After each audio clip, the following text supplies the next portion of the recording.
Northshore. For those of you guys who have joined us before, welcome back. For those of you who are just joining for the first time, from the bottom of our hearts, thank you for spending some time with us here at Northshore. My name is Stephen Bolt, and we need you to know that here at Northshore, we believe that Jesus can change everything for anyone. So that means you can come as you are. You belong here, and we're so glad that you're joining us. Hey, if you're watching on our website, northshore.church, or on our Facebook, make sure to jump over to the comment section. Let us know where you're watching from so we can say hello. It's a great reminder that this is so much bigger than our own cities, that everyone from around the world is tuning in and watching together right now. In fact, if you are watching on Facebook or YouTube, I want to encourage you to share the stream right now to your profile. It's such a great time to invite someone to church, so make sure and take a second and do that right now. Hey, I'm so excited for worship this week. Brandon and Mitch, Nika, Noah, and Sammy. And guys, aren't we just crazy thankful for this team? They've been here serving every week. And yeah, just give them some love in the comments section. I'm so grateful for them leading us in worship every week. But they're going to lead me in one of my favorite songs. So guys, let's worship together. Thank you again so much for joining us this week, and welcome to Northshore.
By his stripes we are healed. By his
just reminds me of how amazing God's grace really is and how he uses people in our lives to be an example of that grace so that we may draw closer to him. I know one of those examples in my life has been my mom, and she was there through times that were hard, through times that were crazy, with consistent words of love. And she always welcomed me back in and showed me grace that was amazing, often with the words exactly that we're about to sing. So as we go into this next chorus, or this next song, I invite you when we get to the chorus to think about who might need those words in your life, who might need that example of grace today. And don't just think about it, but act on it. Give them a call and show them that they are not alone in this.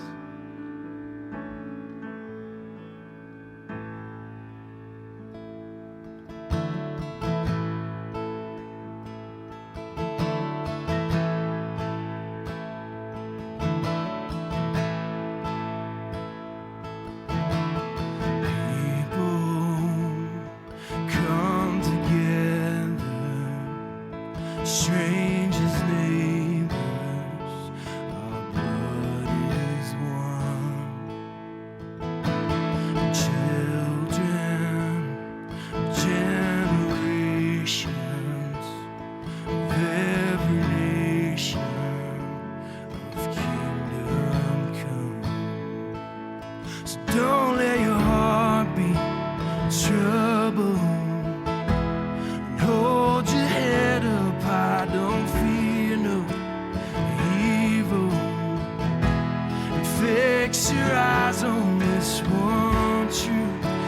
is madly in love with you. So take courage, hold on, be strong. Remember where help comes from.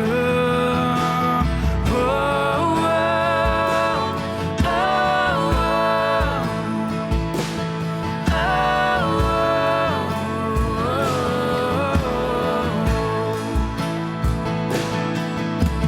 Jesus, our redemption, our salvation is in His blood. Jesus, light of heaven, free forever, His kingdom come. So don't let your heart be troubled. Hold your head up high, don't fear no evil. Fix your eyes on this one truth.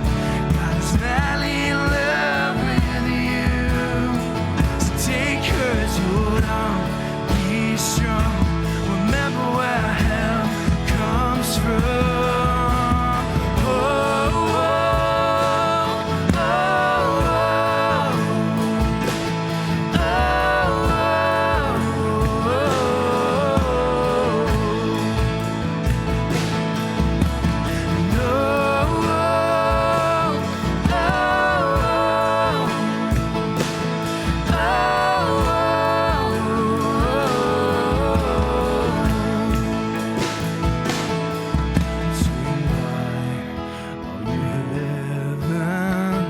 let the praise go up as the walls come down. All creation, everything with breath, repeat the sound. All His children, clean hands, pure hearts, good grace, good God. His name is Jesus. Swing wide, all you heavens, let the praise go up as the walls come down. All creation, everything with breath, repeat the sound. All the children, clean hands, pure hearts, good grace, good God. His name is Jesus. Oh, oh,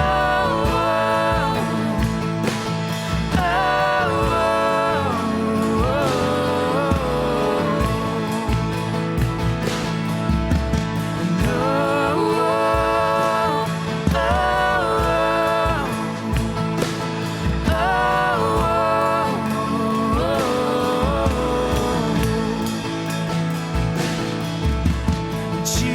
Jesus, our redemption, our salvation is in His blood. Jesus, light of heaven, friend forever, His kingdom come.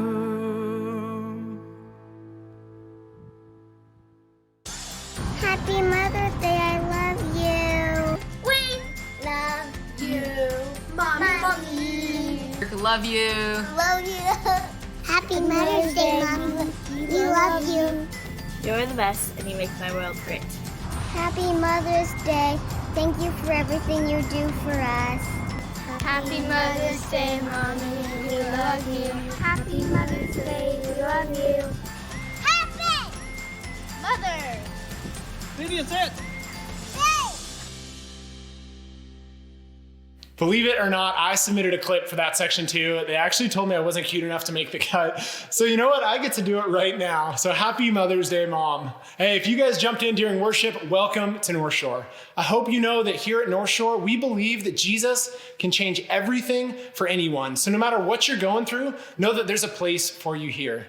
For those of you that are new or maybe even haven't had a chance to visit our physical campus here in Kirkland, you might not even recognize where I am right now. These rooms and these hallways are places you've hung out, maybe had coffee with a friend or coach or life group leader, but to another group of people, these rooms, these are where Northshore was able to be the hands and feet of God to help people through some incredibly difficult times in their lives. These rooms on campus are where we meet and help people with prayer, financial issues, among so many other needs. Even though our campus has been closed for a few weeks now, the need for assistance has never been higher. Recently, we found out about a single mom in our church whose family was dealing with a very serious illness. It was actually one of her children. The doctors suggested treatments for her child that weren't covered by insurance, and as many of you know, medications can be so expensive. We ended up asking her what the costs were for those each month, and Northshore, because of your generosity, we were able to step in and cover the cost of those treatments, not only for that month, but actually for the rest of the year. I know something like that I could never do on my own. But together as a church, God is able to use all of us to answer prayers in people's lives, to make numbers that don't make sense, to bring healing and restoration from brokenness. Since this crisis has started, over $50,000 has gone out of these doors to stories just like hers. This church is not about this building or these four walls. You are the church. And right now, God is using us to do incredible things. Would you join us in that? To give, you actually can head over to northshore.church/give. You can text NShore to the number on your screen, or if you're watching on one of our platforms with chat, you can just click the link that our hosts are posting in the comment section right now. I also wanted to take a moment and mention that if you need help right now, maybe with prayer or getting groceries delivered or even financial help, know that you are not alone. We would love to help you regardless of what you need help with. So you can just call the number that's on your screen and someone would love to connect with you and chat about how Northshore can help. Hey, this week we're in a series called The New Normal. Regardless of who your core team is, Scotty is going to give us some tools to help us grow in our relationships in this new normal we find ourselves in. Hey, thank you so much again for joining us. Hey, Mom, I just want to say happy Mother's Day and thank you for jumping on the Zoom call with me with our whole church. We all want to wish you a happy Mother's Day. So thanks for being willing to do this. And I just have a couple of questions for you as you're thinking about celebrating Mother's Day, and we want to celebrate with you. First, just growing up, if you think back to our family, my sister and I got to ask this, between my sister and me, who is your favorite? Your sister did move back home, so I'll just leave it at that. Whoa. Wow, right to the heart. Okay. Well, let's get off that. I just want to know, you've been such a gift in my life for all these years, an amazing mom. But what's like maybe one of your most treasured memories of being a mom? Well, that's a really difficult question because there are hundreds of memories and it's hard to choose one. But a few weeks ago, I was cleaning out the cedar chest and I found a note from you that you wrote me on Mother's Day in the second grade. And it's treasured. So if it's all right, I'll read that to you. Sure. It's on little notebook paper. I don't know if you can see that. It's in print and it starts out very personally. It says, "Dear Sandy, thank you for doing all the things you have done for me. I know I owe you a lot, but I don't know how to repay you. But I know a few things, and here's two of them: love and obedience. I hope you like it very much too, and I wish you a happy Mother's Day. P.S. I love you. Love, Scott." Oh, that's so sweet. That's a treasured memory. That's sweet. Love all the time and obedience some of the time, right? If we look back some of the time. Yeah. You know, being a mom, as I've watched you, as I watched my wife, Nina, as a mom, it's not easy work. So what's a word of encouragement you'd want to give to all the moms out there who are listening right now? Well, over the years, I've claimed lots of verses, lots of scripture, but there's one that has really been a help to me, and I think it would encourage any mom, any age. It's Proverbs 3:5. Trust in the Lord with all your heart. Lean not on your own understanding. In all your ways, acknowledge Him, and He will direct your paths. So I know there's been lots of moments for you as a mom with me and with Jennifer, where you've had to trust really hard that God would guide and lead and do that. And I just want to thank you as your son for being an example of somebody who trusts God every step of the way. It's been such a gift to me, and I'm the man I am because you are the mom you are. So thanks for that. So I'll just say I love you. Happy Mother's Day. Thanks again for joining us. You can come online and be with us anytime, and have a great, great Mother's Day. Okay, Mom? I love you back. All right. Much. Love you, Mom. Thanks. Talk to you again soon. Love you back. Hey, thanks again, Mom, for doing that. Happy Mother's Day again. And by the way, between you and me, we both know who your real favorite is, okay? So, welcome again. If you're here for the first time or the first time in a long time, we're in a series called The New Normal, looking at how to find God when we are physically isolated, financially stressed, relationally strained, and emotionally exhausted, as so many of us are. Last week, we talked about how to build stronger community when we are physically isolated from each other, when you can't see friends or family in person, when you can't go to the gym or meet up for coffee. You know, it's been over 2 months since we've been able to gather here as a church on campus together. And just so you know, we are still following the stay home, stay healthy guidelines, and we'll be working hard to determine just how and when we can safely be back on campus together.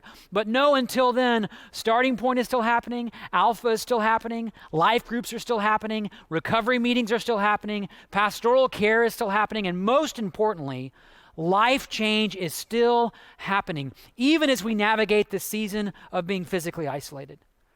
But today, we're looking at this other key area of relational impact, and it's not with the people you can't get close to, it's with the people you can't get away from, your spouse or your kids, or for you young people watching, your parents who are probably driving you crazy right now. You know, the stay-at-home or shelter-in-place restrictions around the country have literally turned family life upside down. I mean, think about it. Home used to be a place for family life, but now the home is also the office and the classroom and the playground and the fitness center and the hair salon. And if you have kids and you work from home, your kids are now your office mates. How's that going? And if your kids are in school, you're now helping them teach their classes. How's that going? All while working from home, while parenting your kids, while caring for your spouse, while avoiding other people, while trying to stay sane. Can I get an amen in the comment section? Nina and I had our second child, Jude, on February 4th. And he's the sweetest little guy, but he's also had some pretty serious acid reflux, which means he's been waking up every hour or two every single night for the past 3 months. Our daughter Nora, she just turned 3, and she is in full three-nager mode. She needs constant attention or play or discipline. But in a way, we were prepared for those things. What we weren't prepared for was that we would be forced to stay at home. No parks or playgrounds or play dates for Nora.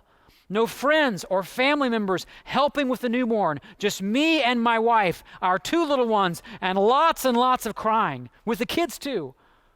And it's been like this every day. We have a calendar in our bathroom filled with the plans for that month, and March was filled with stuff we didn't do. April was basically blank. We haven't even turned to May, because what difference does it make?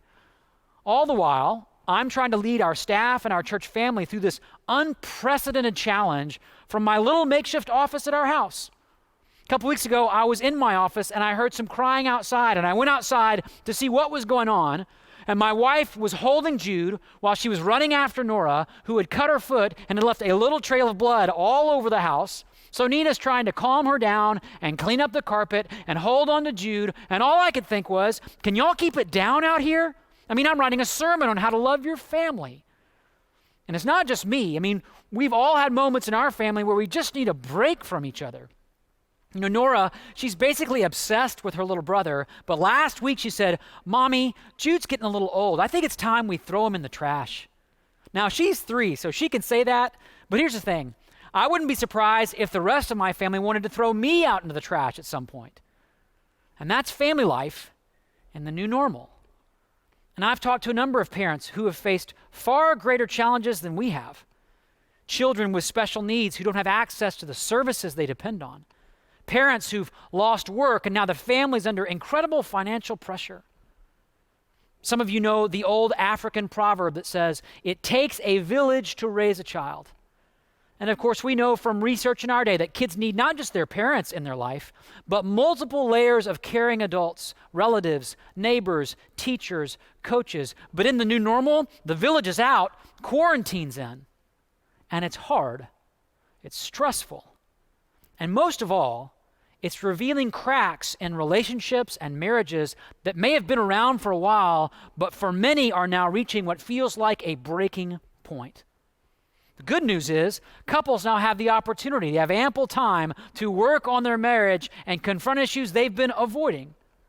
The bad news is you can't avoid it any longer.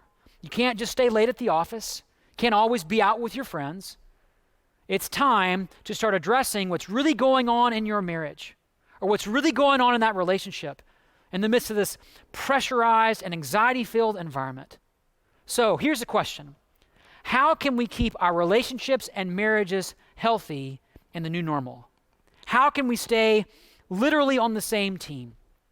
A friend of mine who has young children like we do told me that even when he and his wife are struggling, one of them will often put their arm around the other and say, we have to stay on the same team. Otherwise, the kids will win. So how do we stay on the same team?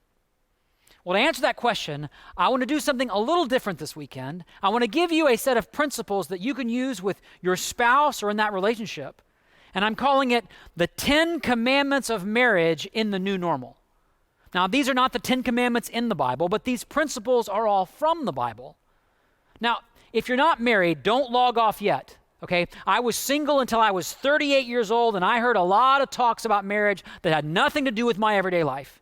This is not going to be one of those talks, okay? These principles will apply to a relationship with a boyfriend or girlfriend. They can apply to friends and family. And if nothing else, as you learn these, they can help you help people that you know in your life who may be struggling relationally. So this is not just about you and your life. This is about equipping you to help people who need it. And by the way, if you're watching and you're not sure about Jesus yet in your life, try these in a relationship or try these in your marriage. Maybe this will help you see why he's worth trusting and following in your everyday life. So the 10 Commandments of Marriage in the New Normal. These are going to be really simple to understand, but they can be really difficult to put into practice. Some will take lots of time, maybe lots of conversation. Some may take even asking for help or working with a mentor or counselor. Because here's the thing, I want to say this at the beginning. Relationships are messy. But I believe in a God who meets people in the mess. And I think each of these principles can help you find God in your relationship. So here we go, and I promise I'm going to end on time, okay? First commandment, thou shalt be grateful for one another. Thou shalt be grateful for one another. You know, before we talk about any kind of practical wisdom for your marriage, the first step towards a thriving relationship is genuine gratitude for it. The Apostle Paul wasn't married, but he modeled this in how he expressed gratitude for the people he loved. To the church in Rome, he wrote, I thank my God through Jesus Christ for you. To the church in Corinth, he said, I always thank God for you. To the church in Philippi, he said, I thank my God every time I remember you. That's a lot of gratitude. Now, does that mean there was never any conflict or disagreement? Does that mean he was never hurt or disappointed? Of course not. Paul had to work through serious conflict with these people, but he always started from a posture of gratitude. I'm just so thankful that you're in my life. I'm just so thankful that I get to enjoy who God made you to be. I'm just so thankful that God is using you to help me grow. That's the kind of gratitude I'm talking about. See, we tend to think that relational satisfaction comes from having good chemistry with a person, but that's not actually true. Relational satisfaction comes from having gratitude for a person. Another way to say it is, gratitude for a person always leads to joy with that person. Which is why, even when you're stuck at home with each other 24 hours a day, 7 days a week, thou shalt be grateful for one another. And if you're not feeling it right now, and I get it, start saying it anyway, and your feelings will follow. You know, last week we were sitting down to dinner as a family, and there was a card at my seat for me from Nina. And it wasn't a special occasion. It wasn't my birthday or Father's Day or Pastor Appreciation Day. That's actually October 11th, if you want to save the date. This card just came out of the blue, and it was just about gratitude. Listen to what she said. Just some of her words. She said, I know I don't say it enough, but I want you to know how grateful I am for you, how thankful I am for all that you do, and how proud I am of how hard you work. Thank you for being my partner, for being present, for giving it your all, regardless of what our rotten little toddler throws at us. And I just love you so much. And I got to tell you, when I read that card, I practically broke down in tears. And I didn't even know what to say. I think I just said, ditto, true guy response. But that card that I have, I keep it in by my computer at home. I reread it every single day. And so, Nina, let me just go on record and say, ditto, babe. I'm so grateful for you too, and I'm so grateful we get to figure this all out together. Thou shalt be grateful for one another. If you don't start there, everything else I say, everything else you do, it's just going to feel like work. That's the first commandment. Second commandment, thou shalt expect problems. Thou shalt expect problems. It's interesting when a couple gets married and takes their vows, they almost always say something like, for better or for worse. But then after we get married, we have this strange tendency to expect our spouse to consistently deliver the for better side of the deal, right? I expect you to make me feel good. I expect you to meet all of my needs. I expect you to know what I'm thinking without even saying a word. And so, when we run into problems, we feel cheated. And we start to say things like, I can't believe he did that, or I can't believe that she said that. Ever said that about someone in your life? Well, guess what? There's someone in your life that could say that about you, too. Because we don't just bring our hopes into a relationship. We bring all of our issues as well. Insecurity, unresolved anger, family of origin issues, unhealthy habits. You see, no one gets into a relationship or marriage with a clean slate, which is why thou shalt expect problems. Thou shalt expect difficulties and disagreements. The question is, how will you respond when the problems come? Which leads to a third commandment, and it's this: thou shalt not let a 2 become a 10. Thou shalt not let a 2 become a 10. Now, what's that about? Well, this is all about how you handle conflict. So a quick fill-in-the-blank question. The number one thing that couples fight about is, any guesses? Some of you are thinking money, or maybe parenting, or maybe how you spend time with friends, or maybe division of labor. That's a big one. And yes, these are all issues that couples can struggle to see eye to eye on, but none of them are the right answer. According to a psychologist named Dr. John Gottman, who's one of the leading experts in marriage and relational health, the number one thing that couples fight about is nothing. Nothing meaning on a scale of 1 to 10, it's like a 2 or a 1. Someone doesn't put the dish back where it belongs. Someone doesn't schedule the piano lesson in time. Someone doesn't put the cap back on the toothpaste, which is gross. But it's not a huge sin. It's not a broken vow. But then it escalates into an all-out fight. Why? Well, because for the weeks leading up to that moment, every time there's been an issue that's just been a 1 or a 2, every time there's been a minor misstep or miscommunication, you've been avoiding dealing with it. It could be because of busyness or laziness or just plain avoidance. Now, let's add to the fact that we're locked up at home together, which means the potential for conflict is way, way, way up.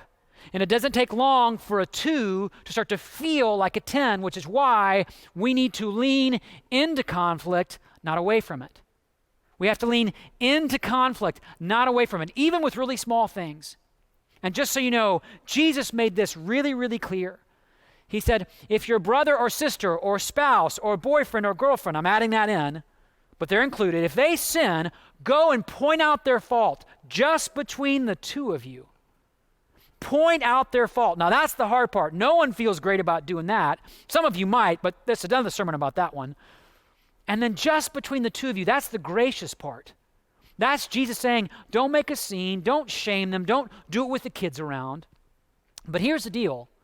You can't let those small misses or misunderstandings get really, really big. Thou shalt not let a 2 become a 10. Which leads to a fourth commandment. thou shalt not criticize. Thou shalt not criticize. And again, Dr. Gottman's research is really helpful here. After interviews with thousands of married couples and then following their progress over time, Dr. Gottman found 4 signs of relational failure that allow him to predict divorce with 93% accuracy. That's remarkably accurate. That's almost prophetic. And the first of those signs is criticism. And by the way, if you want to know what the other 3 are and what they do to a relationship, I'm going to unpack those tomorrow on our Daily Connection online. It's a 10-minute devotional time that we do every day on Facebook Live at 9:30 a.m. Pacific Standard Time, and anyone can join. You don't need to have a Facebook account. You just need to go to our Northshore Facebook page and you can watch. But the first sign of real relational danger, according to Gottman, is criticism.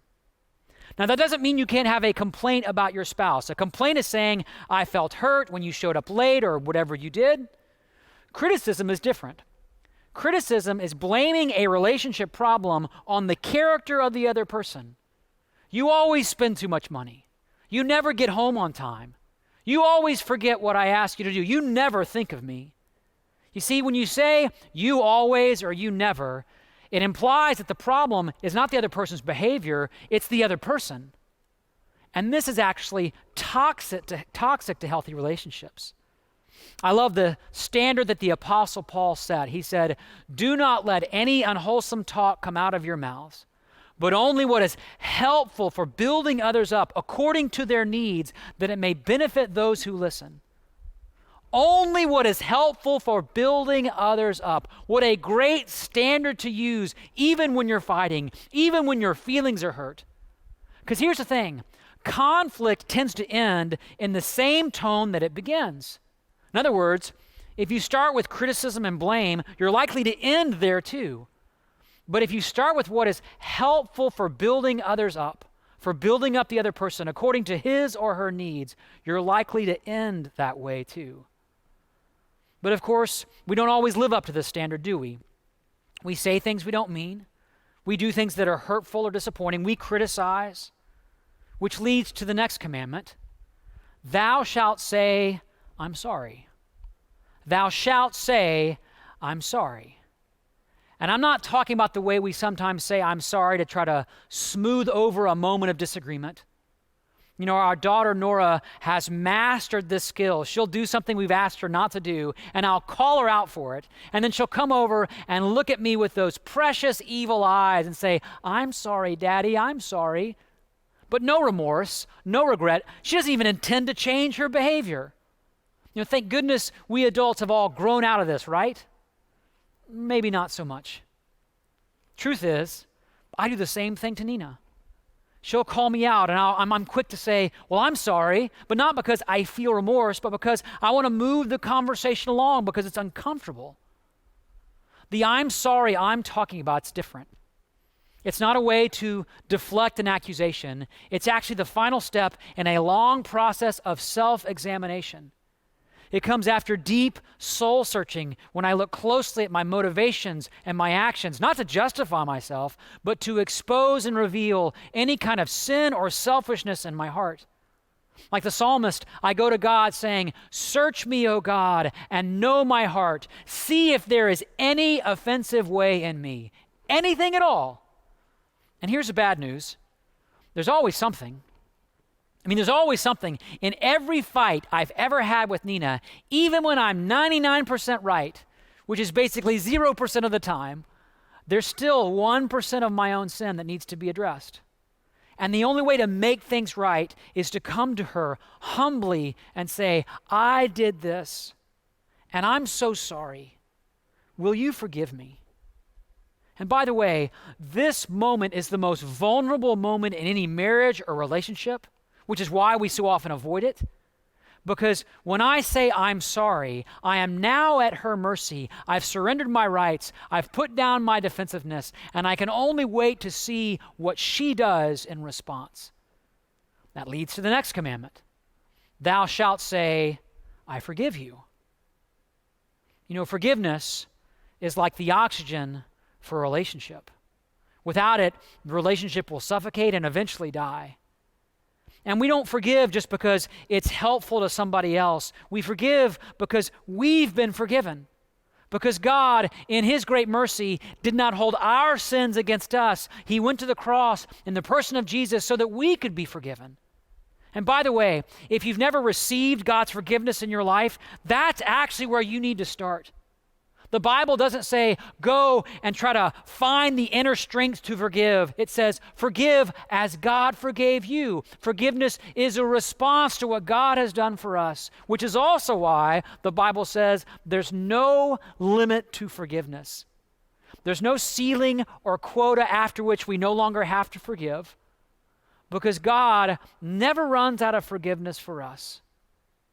Now, here's the thing. That doesn't mean that you should allow yourself to be harmed or abused if there's a pattern of abuse or violence at home. In fact, we know that rates of domestic violence are going up in this new normal. And if you're in a situation like that, don't wait. Please reach out for help. We actually have a confidential number you can call here at Northshore anytime. And we have groups that meet online that are safe places to share, grieve, get help, and recover. But for the rest of us, maybe what's keeping your marriage or that relationship from flourishing isn't about what they need to do or how they need to change. Maybe it's about you needing to say those words, I forgive you. I forgive you. And just to make this practical, this kind of forgiveness means no more lists. You know, those lists where you keep kind of a mental record of all the things your spouse has done, the mistakes, the miscommunication, the mess-ups. The stuff you keep on hand so you can bring it up when you need it. Well, remember when you did this? Or remember when you said that? Don't look at me like you don't know what I'm talking about, friends. These lists are the ways we protect ourselves. These lists are the ways we can manipulate somebody else. These lists are the ways we try to keep control. But real forgiveness means no more lists. I love how the Apostle Paul once put it. He said, love keeps no record of wrongs. No more lists. Why? Because it's been forgiven. But remember, forgiveness is messy. And working through relational pain takes lots of time and lots of help, which leads to another commandment. Thou shalt pray together. Thou shalt pray together. No matter what's going on in your family today, no matter how difficult these days have been, you can always pray. And there's few practices that create stronger ties in a relationship than prayer. Now, I know what some of you are thinking. You're thinking, well, of course, that's what a pastor at church would say. Well, here's the deal. That's also what secular research is saying as well. Quick example, about 10 years ago, there was a study that was done called Faith and Unfaithfulness. It was a secular study. And the researchers were asking the question, how does faith impact relational satisfaction and the risk of infidelity? So they had different couples engage in different daily activities for 4 weeks. One group prayed for each other every day for 4 weeks. A second group practiced positive thinking towards each other for 4 weeks. And a third group, they did activities together for 4 weeks. Now, any guesses on how this turned out? Well, the couples who prayed together at the end of 4 weeks felt more trust in and unity with their partners than any other groups. And again, this is a secular study telling us these findings, that basically a couple who prays together is more likely to stay together. And as a pastor, I just want to say, duh. I mean, that's something the Bible has been saying for thousands of years, and it's good to see the research is finally catching up. So here's the thing. If you want a relationship to be strong, pray together. Make it something you do every day. Thou shalt pray together, even if you're busy, even if there are pain points or problems. Which leads to another commandment. Thou shalt not compare thy marriage with thy neighbor's. Thou shalt not compare thy marriage with thy neighbor's. And here's the deal. Couples do this all the time. I mean, we look at our marriage or relationship and we see all the difficulties, the disagreements, and we see the real truth about each other. But then we look at other couples and we see all the kissing selfies on their Instagram feed, hashtag you complete me, hashtag Insta-love. And we assume there's not fighting, there's not disagreements, it's just love, laughter, and an ongoing stroll down libido lane. But that's what happens when we compare the inside of our relationship with the outside of somebody else's. There's actually a psalm in the Bible where the writer is comparing his struggles, his inner life, with the outward appearance of others. And he says this, they have no struggles. Their bodies are healthy and strong. They are free from common human burdens. They are not plagued by human ills. Do you hear the discouragement, the frustration in those words? Well, that's what happens when we compare the inside of our relationship to the outside of somebody else's. So the next step on this is really simple. Stop it. Just stop comparing.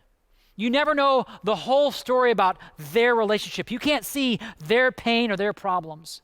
Therefore, thou shalt not compare thy marriage with thy neighbor's. Next commandment. Thou shalt get help when you get stuck. Thou shalt get help when you get stuck. Because no matter how well you practice these principles, no matter how hard you work at your relationship, at some point, your relationship will hit an obstacle or a difficulty that you simply cannot overcome by yourselves. And the only way forward will be to seek out help from a pastor or a counselor or a mentor or a trusted friend. And here's the deal. Here at Northshore, we are unapologetic about the importance of couples getting counseling. It's not a sign that you're sick. It's a sign that you're sane. Nina and I have a counselor that we see in some seasons regularly and others just occasionally because we face challenges that we can't get through on our own, and we know we need help, and so will you at some point in some way. There will be a loss. There will be a disagreement. There will be an unhealthy pattern of behavior. There will be something that threatens your relationship. And here's the deal. God doesn't expect you to just figure it out. He invites you to ask for help. And maybe that's what you need to do. Maybe you've been stuck in the same place in your marriage or relationship for some time. Here's the deal. Don't wait. Don't wait. I have a friend who's a Christian counselor, and he says of the couples he sees that don't make it, he believes 100% could have ended differently if they just came to see him sooner. 100%. That's his view. And if you need help finding a counselor, reach out to us. We have a team that can help you find a good one that can meet your needs. This is also why we are unapologetic about the importance of life groups here at Northshore. Because your spouse or your significant other cannot meet your every need. You need community. So if you're not in a life group, I've said this before, get in a life group. And if you are, here's the deal. Let down your guard. Let others in, especially when it comes to your marriage or any kind of relational struggle. I know, it can feel like you want to keep those things hidden. Bring it into the light. Thou shalt get help when you get stuck. Which leads us, finally, I know you've been waiting, to the 10th and last commandment for navigating relationships in this new normal. Thou shalt keep Jesus at the center. Thou shalt keep Jesus at the center. You know, a marriage agreement is not just an agreement between two people. It's an agreement between three. And Jesus wants to be in the center of your marriage. Jesus wants to be at the center of that relationship. Not the neat and tidy one that you want other people to think you have, but the real messy one that you actually have. And if Nina were here with me today, she'd tell you our marriage, it's messy a lot. I told you about that thank you card she wrote. A few days later, we had a painful moment about me not being available when she needed some help with Jude. And it was rough, it was hard, it was raw. And in those moments, I can be so tempted to think, I don't know how to do this anymore.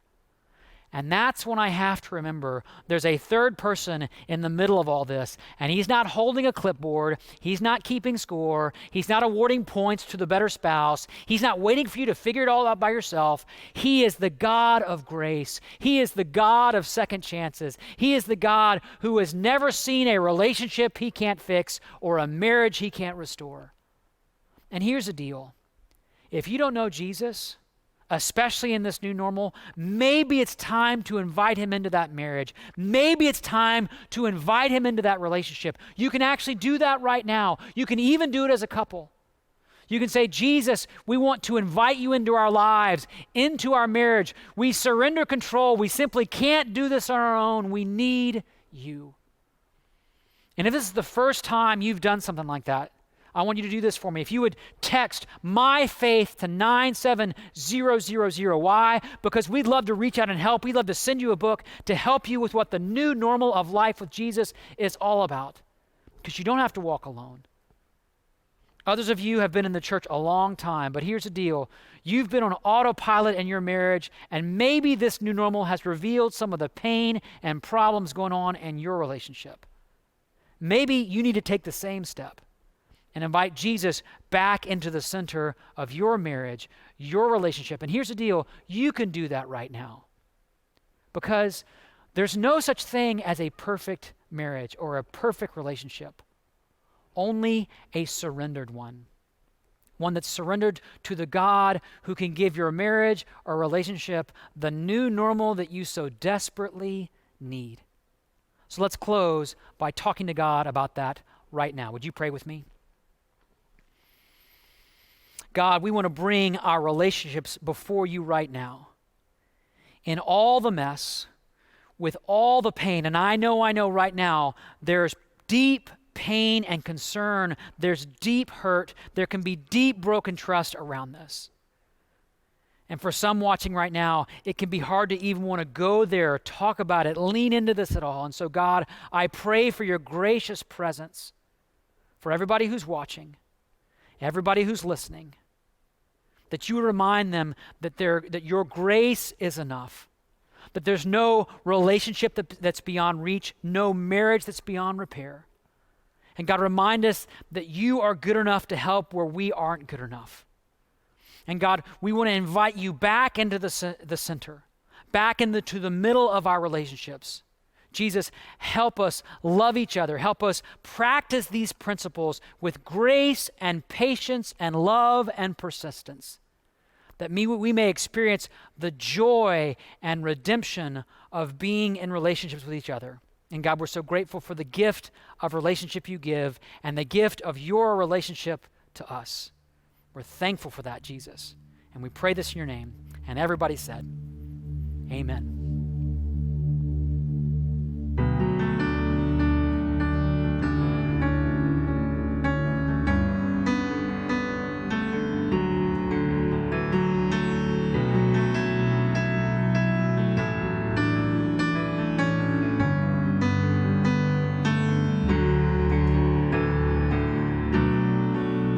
Spoke a word, you were singing over me.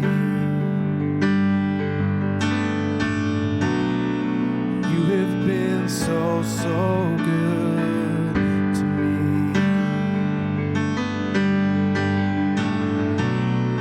Before I took a breath, you breathed your life in me. You have been so kind to me. And oh, the overwhelming, never-ending, reckless love of God. Oh, it chases me down, fights till I'm found, leaves the 99. I couldn't earn it, I don't deserve it. Still you give yourself away. Oh, the overwhelming, never-ending, reckless love of God.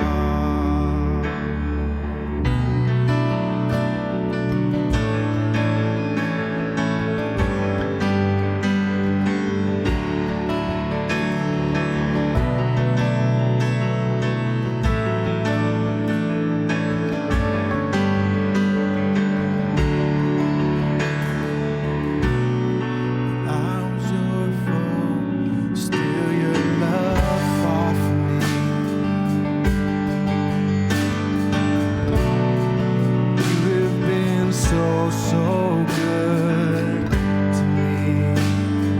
Yes, you have.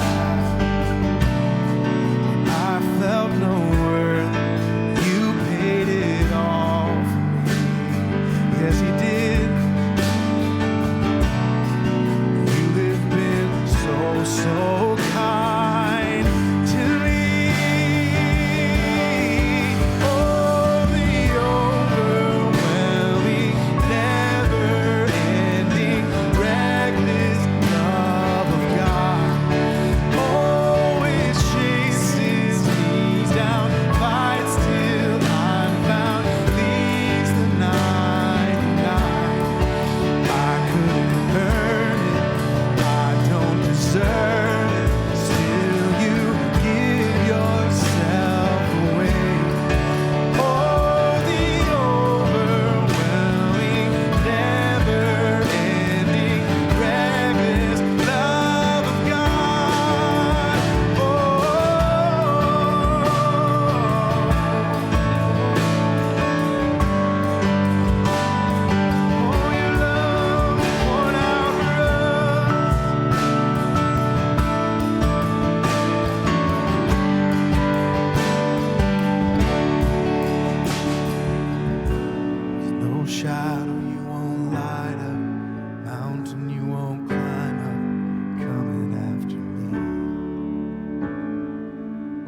guys again for joining us this week at Northshore Online. You know, every week we are continued to be blown away by God's faithfulness in and through our church family during this difficult time. Over these last few weeks, we've been asking you to let us know how we can be praying for you. Things in your life that us as a staff, along with a huge team of volunteers, can join with you in prayer for. And over the last few weeks, we've had such a privilege to join with you. And here's what we know, is that God answers prayers.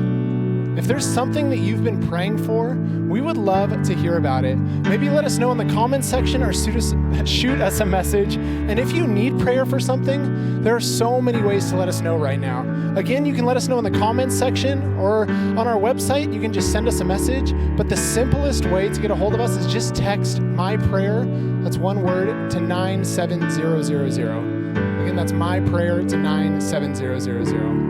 Hey, we love you guys so much, and we're so honored to spend some time with you today. We're looking forward to seeing you guys back next week. But until then, enjoy living out the fact that you are the church. We are the church together. This church is not a building. Hey, we will see you guys next week. Thank you again.